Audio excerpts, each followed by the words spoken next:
tinanggap ang 1st Cagayan Provincial Mobile Force Company matapos itong tanghalin ng National Police Commission bilang Best CSOP Implementer para sa Provincial Mobile Force, City Mobile Force Category, Regional Level na ginanap sa Camp Marcelo A. Agduro, Tuguegarao City, Cagayan, kahapon ika-8 ng Setyembre ngayong taon.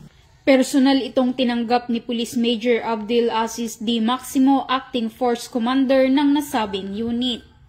Ayon sa naging mensahe ni Police Major Maximo, ang parangal ay bunga ng masusing pagpapatupad ng Community and Service-Oriented Policing System at ang matibay na ugnayan ng kanilang unit sa lokal na pamahalaan at komunidad.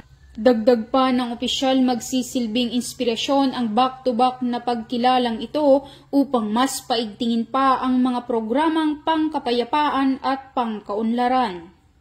Layunin ng CSOP system na patatagin ang pakikipag-ugnayan ng Philippine National Police sa iba't ibang sektor, kabilang ang mga lokal na pamahalaan upang mas epektibong maisulong ang kaayusan at kapayapaan sa komunidad.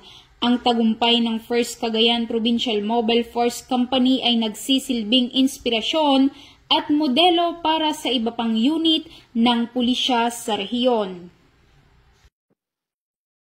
Mula dito sa Lambak ng Cagayan, ako ang inyong Police News Network Correspondent Patrolwoman Wendy Rumbawa, alagad ng batas, tagataguyod ng Balitang Pulis.